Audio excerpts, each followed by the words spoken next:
उड़िया बाबा को भी एक उपासक ने प्रश्न किया था कि महाराज जी, मन कैसे रुके?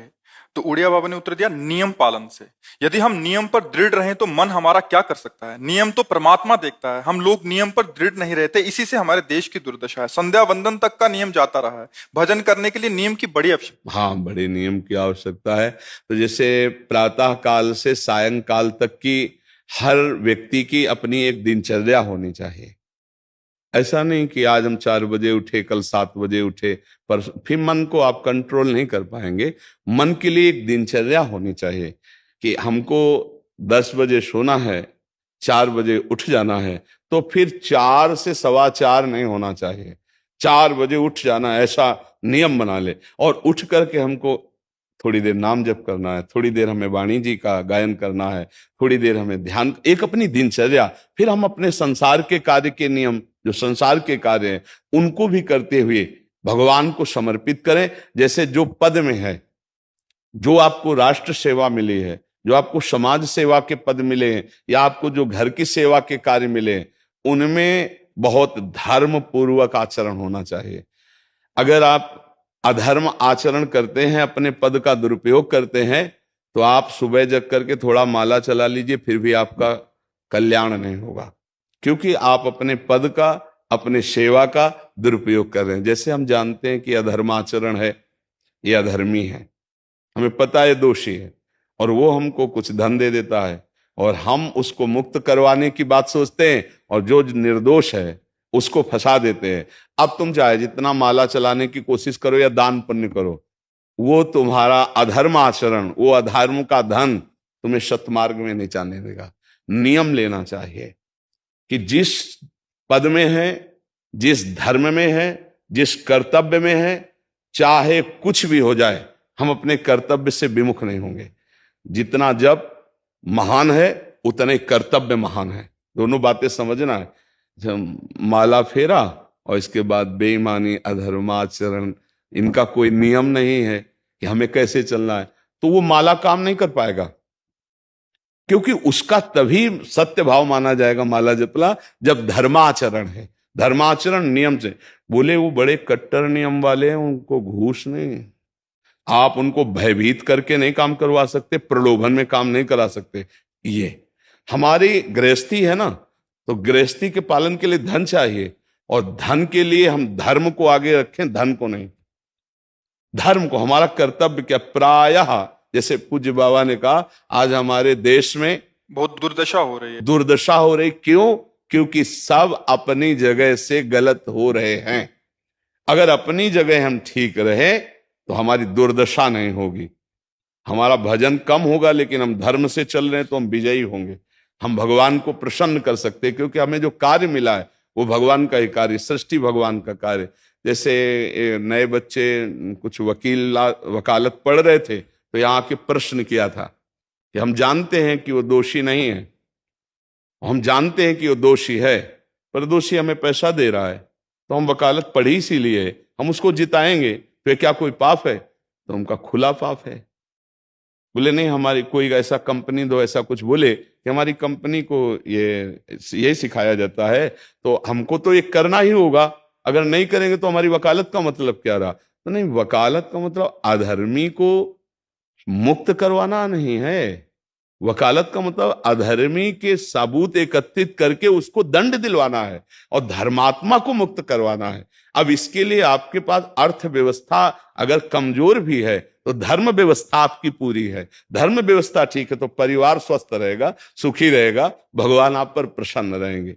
अच्छा, फिर हमने तर्क रखा कि जैसे आपकी बहन के साथ कोई गलत व्यवहार करे, आपको पता है, और वो आपको 10 लाख रुपया घूस दे, तो क्या आप उसका पक्ष लेंगे? नहीं। तो फिर दूसरी बहन के साथ किया है। अब यहां विचार करना है ना, अपने भाई का अगर कत्ल किए हो, मुझे पता हो कि ये दोषी है, तो क्या हम पैसे से उसको मुक्त करने देंगे? लगेगा कि जान की बाजी लगा देंगे, और तुम्हें हम ऐसे ही एक गरीब आदमी की किसी ने हत्या की, तो आपका पक्ष बनता है। पर यह ज्ञान कहां मिलेगा? बिना अध्यात्म के ज्ञान तो मिलेगा नहीं। ज्ञान तो इस बात का मिला कि कैसे पैसा कमाया जाए।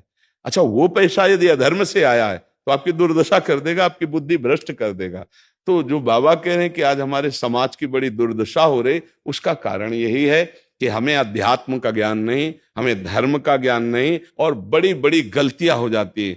बिल्कुल पता है आदमी निर्दोष है और हम धन के प्रभाव से उसको दंड दे देते हैं। वो दंडा भगवान जब आपको पलट कर देंगे तो आप सह नहीं पाओगे, उसका परिणाम बहुत बुरा होता है। तो इसलिए समाज को चाहिए अपने अपने कर्तव्य का पालन करते हुए एक नियमावली बना ले।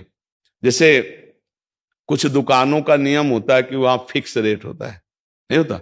वहां ये नहीं चलेगा कि कसम से कहते हैं कि तुम्हें हम अपना जान करके कि 100 रुपया मीटर ये मिला है, हम बिल्कुल मुनाफा नहीं ले रहे। नहीं, झूठ क्यों बोल रहे हो? दुकान खोले हो मुनाफा के लिए, झूठ क्यों बोल रहे हो? नहीं लेंगे मुनाफा, हम जितने का लाए हैं उससे मुनाफा लेंगे, पर 120 रुपया मीटर देंगे, कपड़ा बढ़िया है, नाप फिट है, इससे नीचे नहीं उतरेंगे, हमें सफाई देने की जरूरत नहीं है कि हम कसम खाते हैं या ऐसा। जानते हो ये बिजली है, दुकान है, नौकर लगे हैं, तो इसका मुनाफा लेने के लिए दुकान खोलें, कोई दान करने के लिए तो नहीं। तो सबको पता है मुनाफा लेगा, लेकिन एक फिक्स दाम, उसे 10-20 रुपया का मुनाफा लेकर के हम उसको बेच रहे हैं। लेकिन झूठ क्यों बोले? बोले झूठ के बिना धंधा नहीं चलता। नहीं, ऐसा नहीं है।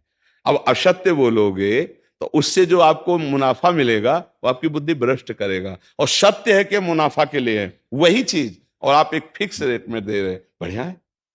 अब अगर आप कोई मिलावट करके भोजन सामग्री दे रहे, आपको पता है, तो जो खाने वाले के हृदय में बैठे हुए भगवान है वो तुम्हारे जीवन में मिलावट कर देंगे, तुम्हारा जीवन महान दुखमय हो जाएगा।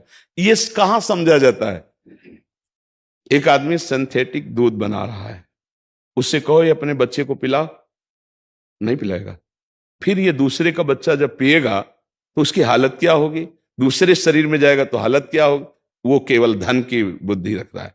एक आदमी घी में केमिकल मिला रहा है, एक ऐसे अभक्ष्य पदार्थ मिला है, वो स्वयं नहीं खाएगा, लेकिन वो होटलों में भेजा जाएगा, हजारों लाखों लोग खाएंगे, बीमारी बढ़ेगी, उसको रुपया से मतलब है। ये चीज, ये दुर्दशा हर जगह धर्म का ज्ञान न होने के कारण फैल रही, नहीं फैल रही। एक मरीज बीमार है, असली दवाओं में पैसे ज्यादा है, नकली दवा लेकर के असली के दाम में बेच देना, उसको बिल्कुल फायदा ना होना। लेकिन परमात्मा देख रहा है, तुम जानते हो नकली दवा है, वो तो नहीं जानता बेचारा, ज्यादा पढ़े लिखे नहीं, किसान आदमी गांव का आया है, तुमने दे दिया और उसने पैसा दिया असली के। अब वो पैसा तुम्हारी बुद्धि भ्रष्ट करेगा, तुम्हारे परिवार में कलह पैदा करेगा और तुम्हारा पतन कर देगा। ऐसे हर डिपार्टमेंट में, हर विषय में यदि हम अपने धर्म से चले, अपने सत्य से चले और थोड़ा भी भजन होगा, वो आपको उत्तम गति प्रदान करेगा। पर ऐसा कहां समझ में आ रहा? अध्यात्म के बिना भला ऐसा समझ में आएगा? तो इसीलिए कह रहे हैं हमारे देश की दुर्दशा हो रही। पूर्वजों में पहले यह था कि हमारा धर्म नहीं जाना चाहिए चाहे प्राण चले जाएं, हमारा चरित्र नहीं जाना चाहिए चाहे सर्वस्व नष्ट हो जाए। आज इसकी कोई परवाह नहीं, तो उसी से बुद्धि भ्रष्ट हो जाती है, जीवन एक पशुवत आचरण वाला हो जाता है, और वो अपने को बड़ा सुखी समझने लगते हैं कि हमारे पास बड़ा वैभव है।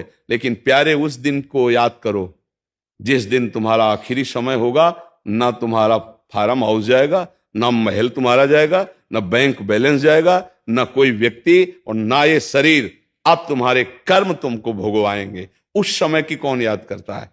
अगर उस समय की याद हो तो भय लग जाए कि नहीं नहीं, पाप नहीं करूंगा, क्योंकि जाना है यहां से। अच्छा, कब जाना कुछ पता नहीं, किसी भी समय ट्रांसफर हो सकता है इस शरीर से।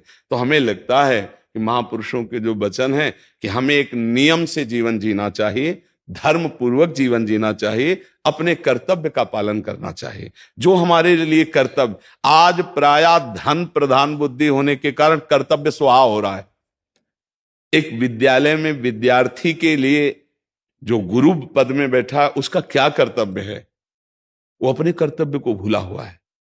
भला छोटे छोटे विद्यार्थियों को, जिनकी नींव पूरे राष्ट्र सेवा में, समाज सेवा में ये बन सकते हैं, अगर उनको हम सही शिक्षा नहीं दी तो उनका पूरा जीवन बर्बाद हो जाएगा। अगर उनको हम गलत सपोर्ट कर दिए तो उनका पूरा जीवन बर्बाद, क्योंकि नया जीवन है। और